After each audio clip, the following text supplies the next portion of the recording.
Viewers, welcome to Radio Metro Mail, and you are watching Chit Chat. Today, I am having a very special guest with me, a beautiful young lady. She used to work for a non-for-profit. She is basically a teacher. She works for a number of non-for-profit organizations. Most recently, she was working for a not-for-profit organization where she was advocating for outdoor plays for children. She briefly worked for United Nations as well. She is having very exciting life. That's why we thought that we should bring her here as our guest. Today, we will be talking about her perspective about COVID-19, the coronavirus that has impacted our life everywhere across the world. Dear viewers, our today's guest is Catherine Storey. Catherine, how are you doing? I'm doing really well, Aman. How are you? I am fine, thank you very much. And I am seeing you after over almost 10 years, right? Absolutely. It's been a really long time, but it's great to hear your face and hear your voice. That's right. I feel like giving you a big hug after 10 years, but we are maintaining social distancing and we are on Zoom, so we can't do that, right? Right? Hopefully in another part of the world in another time. Right. Definitely. We are very hopeful about that. So, you know that this program, in this show, we usually talk about our COVID experience, COVID-19 that has, impacting our life in many ways from different perspectives. So we'll come to that, the COVID-19 experience. But before going into that, I know that, I was telling my viewers that, which part of Australia you live in. We'll come to that later. So you live in a very nice, quite small town. Let's start with that, tell us something about your township. Where do you live? So to put it into context, we're in the Northern Territory in Australia, and we're in northeast Arnhem Land, which is in the northeast tip of the Northern Territory. We're a very small mining town, and we're incredibly isolated. So the only way to access the community is either to drive down a 700-kilometre unsealed road or to come in by plane. And even during COVID-19 times, you still need a permit to go down that track to access the town, because we're also the gateway to a lot of Aboriginal Australian Indigenous communities. Okay, that's great. So you were telling me last time that you were sailing on a small boat, right, for 2 years, more than 2 years, and still probably you are living on a boat or what? So we've moved off the boat, and in fact, I met my husband in Bangladesh. Oh, that's great. That's great. I didn't know that. Yes, it took us quite a number of years before we became a couple, and he was a sailor. And basically, it came with the package. He said, if you're interested in being my partner, you have to move aboard a very small sailing boat. And so we did that for many years, and then finally we left Australian shores and we went travelling for 2 years. And then in Fiji, we decided to have a baby. So that brought us back to Australia. Oh, that's great. Viewers, let me just tell you one story that she said that her married life started in Bangladesh. So now she's a mother of 2 and she lives in Australia in a small territory, right, in a small township in Australia.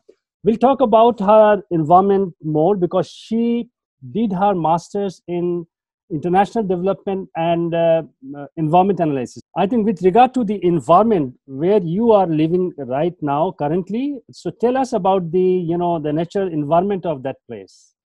Oh, we live in one of the most extraordinarily stunning landscapes. And I think as an Australian, when you travel around Australia, often you don't actually get to experience real Australian bushland because we're a colonised country. A lot of that bushland has been cleared.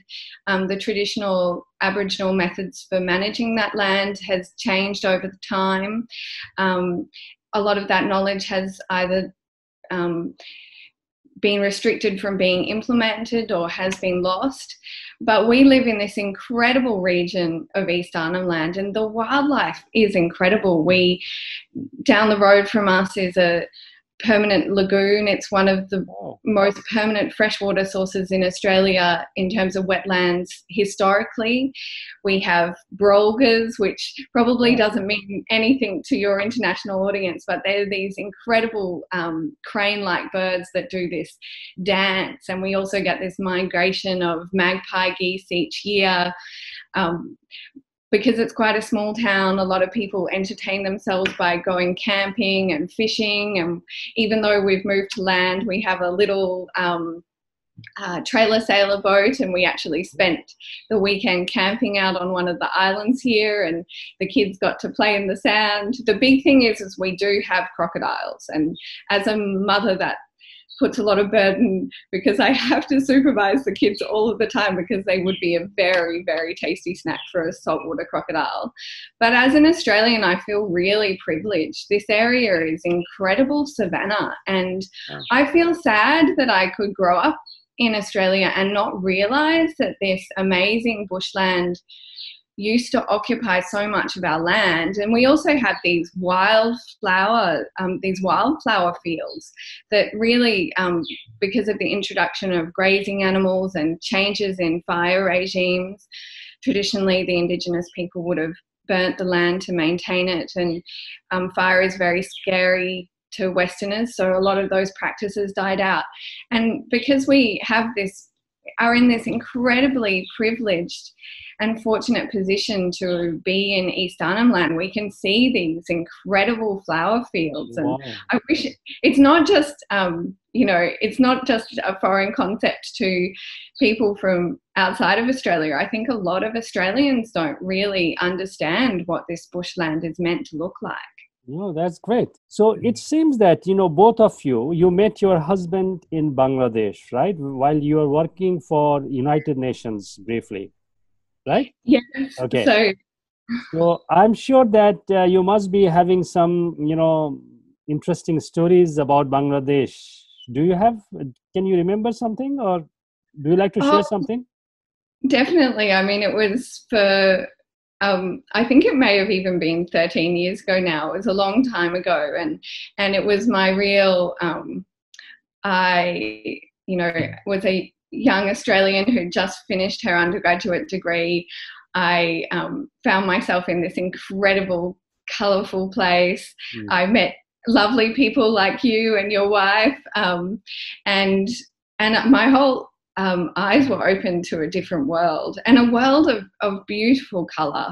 And I suppose years and years later, what really still sticks in my mind is that imagery of the massive waves of people coming to work in the fabric factories with their incredibly beautiful outfits that kind of with their scarves blowing behind them in the wind, which I always thought looked so incredibly elegant. And the fact that, there's no way that Australian trucks would be painted in such an extraordinary way like they are in Bangladesh. And I think that it's a loss for the rest of the world that we don't understand that we should be painting our trucks with a little more artistry. And the landscape, that beautiful green rolling landscape that hits the sky. And then, of course, because I have that environmental I think it's a real human need to be connected to our landscape and our environment and have a sense of place. I really loved the fact that the word for river dolphins, and correct me if I'm wrong, is the word for children as well. That's right. That's right, yeah. And that you have what are incredibly, to a certain extent, quite polluted rivers that have travelled so far, and they still have these beautiful dolphins that are, living in them and swimming in them, and you can take your boat up and see them swimming around. So it really did open my eyes to an incredible part of the world. So that was the first time you were out from Australia abroad, or you visited other countries before Bangladesh? So I'd been to India before, and I had been to Malaysia. So I've done a little bit of travel, but there's a very big difference between traveling somewhere as a tourist and living and working and having local colleagues and really getting to know a place over time. And I think as someone coming in from overseas, we often have assumptions and answers to everything. And then over time, we just realize that we don't know anything and we should just embrace that. Yes, so I'm sure that, Bangladesh, you won't be able to forget Bangladesh in your life because you met your life partner in Bangladesh, right? Absolutely. It did take us many years to get together. We were just friends at that point. But okay, so you tell us, how did you meet your husband in Bangladesh and where? So actually at a party. My husband's brother was also an Australian volunteer in Bangladesh for an NGO, and his parents couldn't come and visit, so they had sent his brother instead. And so I met this young man at a party. We only met for a few brief seconds, and then I had to go home. But our paths kept on crossing during his visit, and in fact, we spent a day going around Old Dhaka. We went on the river together. We went to the market, but we also went to, and we found, because my husband's a sailor, those incredible things that come off the shipbreaking yards really held a lot of fascination for him. So we went and we bought a sextant, which is a navigational equipment that had come off an old Russian ship, and we still have that together. Like, we still have that sextant, and of course and so that was a beautiful shared experience that we had, that we can still talk about years after we're still together. Okay, so thank you very much. I think it's good to know that you met your life partner in Bangladesh and you are carrying on. And you told me that you were sailing with a boat, which is very small. How small it is? Can you just give us some idea about the boat? A 30-foot sailboat, which in terms of cruising sailboats is definitely on the small scale. It was a little red thing. And if you can imagine a cartoon of a boat that a child would draw, that's very similar to what our boat looked like. It was red with little round portholes, and it was actually based on an 18th century design, so it was a gaff rig boat. It was very safe but very slow, but we used to call it kind of the boating equivalent of a combi van or a floating cottage. And so do you have a photograph of that boat, or still you are having that one, or no? I can definitely share it with you. And we did sell her. So her name was Snufkin, which is after a finished children's book of a global wanderer. Okay. But we did sell her, and it was quite a heartbreaking thing to part with her at the end. And so now we have a tiny little trailer sailor called Duckling. We'd love to see that, the photo of that boat. Then I can definitely share it with you. Okay, thank you very much.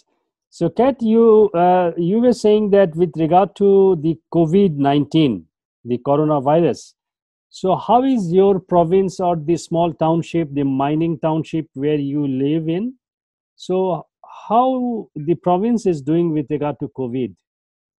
So we've been incredibly fortunate, both as a family and as a region. There are no active cases of COVID-19 in the Northern Territory, and there's strong border controls between the Northern Territory and the more populated states that have had higher levels of COVID-19.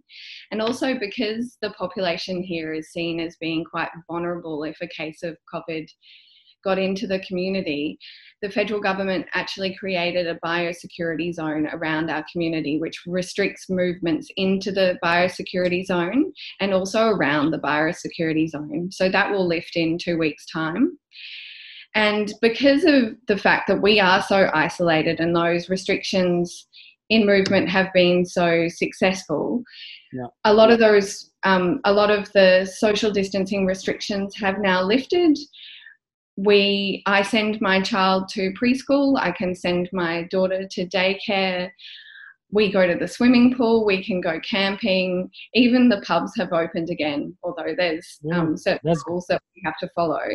But in March, we were really bracing for the worst. So because of the Indigenous population here and the Indigenous communities, there are a lot of reasons why that community is quite vulnerable. And actually during the swine flu, the community was quite disproportionately affected compared to the general Australian population. So, for example, we have a small district hospital, which is lovely, but it's not really geared like any regional hospital. It isn't geared up to dealing with a pandemic. It doesn't have the abilities to cater for large numbers of people needing ventilation. There's both cultural and physical barriers to the Indigenous people accessing healthcare. We also have more crowded housing conditions, and then a greater number of people suffering from underlying health conditions. So in March, when it really looked like things were going to go very badly in Australia, there was a lot of fear that this community was going to be in an awful lot of trouble. And one way it was described is that the community ran the risk of losing an entire generation of Indigenous elders. And of course, because my husband's a nurse, we were having conversations at home about what it would be like if he ended up on the front line and how we would cope as a family. So you were telling that, the people in your township they are quite vulnerable. So what is the reason for the vulnerability? Why do you think that they are quite vulnerable? Well, I think that there's a lot of, and I think this impacts Indigenous communities globally. Okay. There's a lot of things that make them probably more vulnerable than the general population. One would be the poor health statistics. Indigenous people in Australia have a much shorter life expectancy than the general population. There's a lot more conditions like diabetes and heart disease that are within the communities.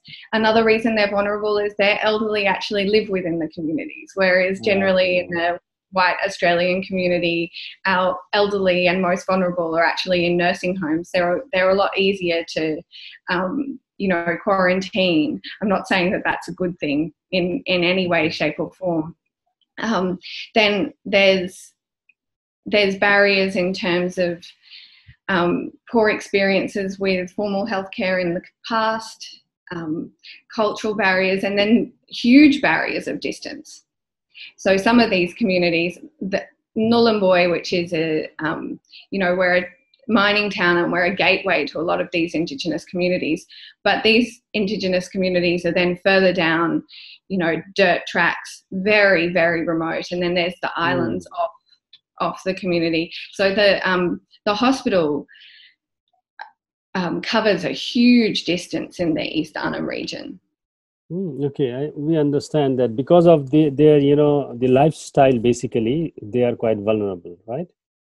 Yes, absolutely. And then the history of the compound disadvantage that a lot of these communities have suffered after colonization. Okay, but it's good thing that you guys are quite protected by the province. So you do not have any positive cases yet, right? No, not at all. And I think that we are really, really fortunate. But we are at the beginning of the journey. So the biosecurity zones that I mentioned earlier, they're actually been lifted in 2 weeks' time. Yeah. The Chief Minister of the Northern Territory has been quite adamant that they'll lift a lot of the restrictions in the Northern Territory, but they won't lift the borders. So okay. the restrictions on the borders, which on a personal level, although they have been quite controversial, I'm very, very happy about. Okay, Kat, let us talk about something, the COVID-19 very specifically, because across the world, we all are suffering. We are, this COVID-19 pandemic is impacting on our personal life, our social life, our career, everywhere, our economy. So with regard to that, so has the whole situation given you a new thought, or you started thinking new, which you never ever thought about? Oh, definitely. I think that the situation of COVID-19 has allowed me to reflect on and be thankful for what I do have and what we've had as a family. I think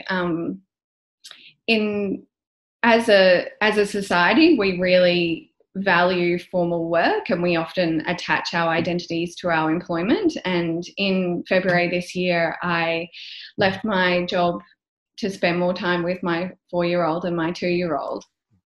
And I think that COVID-19 has given us a great opportunity to reflect and value family. And I think it's the first time, I think that stay-at-home mums, especially ones who've had an established career, often get confronted by the idea that they're putting on their lives on hold for their children, and that even though the job of a mother is very valuable, I think it's undervalued by society. And I think that this period has just given us permission to really value family and motherhood again. And I have never felt more comfortable and happy in my role as a mum. And so and I really feel that the situation with COVID-19 may have actually really contributed to that psychology of the situation. And I really am really loving being a mum and being at home. And I suppose I miss my family because of the border restrictions. They can't come and visit. And so when you're deprived of something, you start to realise just how important it is to you. And Australians, I think in general, are starting to really reflect on the basics, how we grow our food, where we grow our food. Heaps of Australians have started veggie gardens. You couldn't buy seeds in the shops for a couple of months because they'd all been bought out, because you couldn't buy egg-laying chickens either. Everyone had got backyard chickens. People are reflecting on, how much they value medical care, and the fact that we have to a certain extent, we have universal medical care in Australia, and where we would go if we needed it, and who in the family is most likely to need it. And that reflection on the basics is really important. And I think we're also, if you're fortunate enough, and not everyone has been fortunate enough to take this time as a breather, some people still have to go to work. Some people, if they don't work, we have a good social safety net in Australia, but in other parts of the world, if you don't work, you starve. But if you are fortunate enough to take that time to be able to reflect, that is so very valuable, and we really need to be thankful for it. Yeah, thank you, Kate. I think you said that though many of us, we are suffering, we are having difficult time, we are passing through many challenges. But despite all these things, I think it has given us some kind of opportunity to reflect back. The reflection you're talking about is that to, look back and see, what strength or we have within us. That is very important as well, right? So, definitely. And with regard to environment as well, that has given us some kind of, clue or indication or directive that, we should also, take care of our environment, our surrounding as well. Definitely. We need to prepare for the future, and we need to listen to experts in terms of what we could face in the future. Thank you. So many of us, many people, they are saying that, after COVID, we know that the challenge we are facing right now, the difficulties we are having right now, we shall overcome, and definitely will have a good time in near future. But many of our friends, our colleagues, people around us, they are saying that after COVID, post-COVID, the world will not be the same. What do you think about that? What is your take?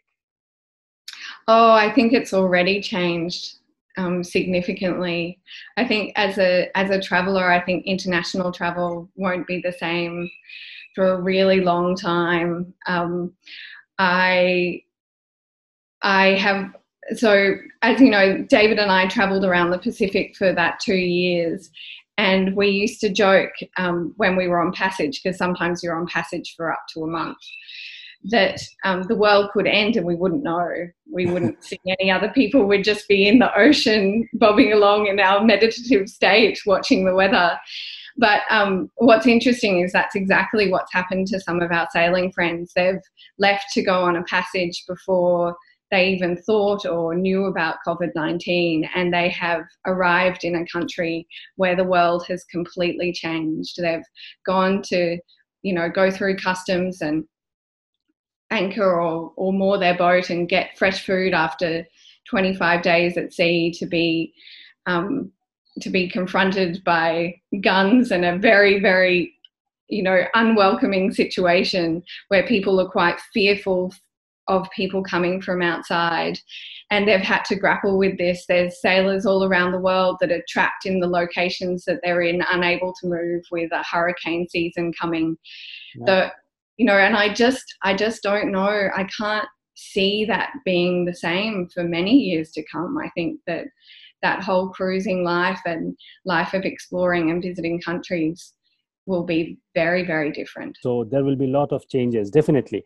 But since we are talking about, COVID-19 post situation, I have another question for you. But before that, I'd like to know one thing about, isolation is a new word. It's not a new word, but it is very popular word now, that because we are isolated from, the community members, from family, greater family, and we are maintaining social distance. So this is having some kind of negative impact on many people, because they are not habituated to be alone within themselves or within their intimate family. They want to go, they want to eat together, they want to pray together, they want to go for party with friends, but they are not allowed to go now these days. So that is, putting a lot of pressure on many people. But the question is that you were in ocean for many years. Many years means more than around 2 years, right? Almost.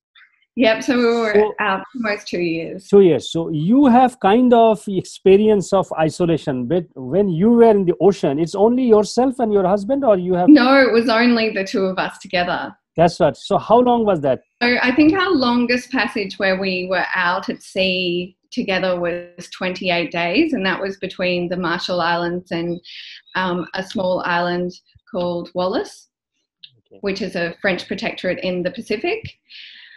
So we're very used to each other's company. So we're isolated but in each other's company. And I think when we came back to Australia, I'd spent vast days where I was no more than 3 meters away from this human being. It was actually quite strange when we had to act like normal people, and one of us went to work while the other went to another job. But we were used to isolation, and I was used to taking a deep breath and realizing that depending on the weather, the next 30 days would be completely out of our control, and we just had to see where the weather and the boat took us. And I think, so I got very used to almost entering a little bit of a meditative state where you just accepted what was coming, because also if you get into a heightened emotional state in those periods of isolation, it's actually incredibly dangerous because nobody can help you. So, and you're surrounded by ocean. So you need to be very, very calm and receptive to what might come next. I think it really helped. Into motherhood. That's great. So those who we are not habituated with this kind of isolation, and we feel that, we feel additional pressure with regard to this isolation. So do you have any specific tips within, being in isolation, how we can keep calm, strong, and how we can stay healthy? Do you have any tips for that? Oh, absolutely. On a pragmatic level, make sure that you have a Kindle or a lot of really good books. I think I read a book a day while we were traveling, and I'm not a fast reader, but it was just constant. Make sure that even if you're physically isolated from others, that you're not isolated from your environment and your landscape. This is a great time to set your alarm, go and see where the moon is in the sky each day, how it's, waxing and waning, get really in touch with the seasons, because I think it's a part of human nature that's been neglected for a long time, but it's really good for your mental health. Hobbies are important, but the thing is human beings, especially with particular personalities, we're not necessarily designed to do hobbies alone. I've never embraced technology so much. I'm not really a fan of Zoom conversations, and yet here we are having one now. And we had a Zoom dinner party with my Easter with my family. We had isolated birthday parties for my 2-year-old and my 4-year-old, and my husband also turned 40. So really embracing that technology. But I suppose on a boat, we couldn't. We had to really ration our technology. If we sent something out over the satellite, we had to be very careful that it was very succinct, that there wasn't many words and definitely no images. So we did get very used to valuing that communication and how we communicated with others. So it seems that in near future, in coming days, we have to embrace a lot of new things and new technology. Even our social ritual will also be different. So we have to accept all these things, right? Absolutely, absolutely. But I think that some of those physical social rituals, they're so instinctual and so ingrained in us that whereas I see lots of things changing, I can't imagine that we won't start hugging again. And I'm sure that the French will still kiss each other on the cheeks. It's just so ingrained in us all. That's right. Yeah. Thank you. Thank you, Kate. So I think we are quite, we'll wrap up our show. But before we leave, the last question, since there is an opportunity now, because we started thinking about a different world, definitely we'll expect that we will have a better world. So, or do you have any specific dream? What do you think that, what would be your dream world look like? Oh, absolutely. So I really hope that there's a lesson from this about the importance of looking after your most vulnerable, that we learn as a society to care for and respect our elders in a way that we haven't really done in the past. I would like to see stronger social safety nets and a sense of social justice in terms of looking after each other. I would like to see a greater connection with the environment and our earth, and also a collaboration. You know, I think that there's going to be a temptation to fold into ourselves as nations and as families, but a collaboration of information, listening to each other and taking on some of the big challenges together. I would like to see us really get the whole upcoming crisis in relation to climate change under control and really reconnect with our planet. Thank you very much, Catherine. So before we leave again, if you have anything specific for our audience, you are most welcome to share that one. Otherwise, we can wrap it up. What do you think? Oh, I think I'm happy to wrap it up, but it's very, very good to see your face again. Same here, Catherine. Thank you. Okay? Thank you, ma'am. See you soon. Okay, thank you. See you. Thank you. Bye-bye. Take care. Okay, bye-bye. Bye. Bye.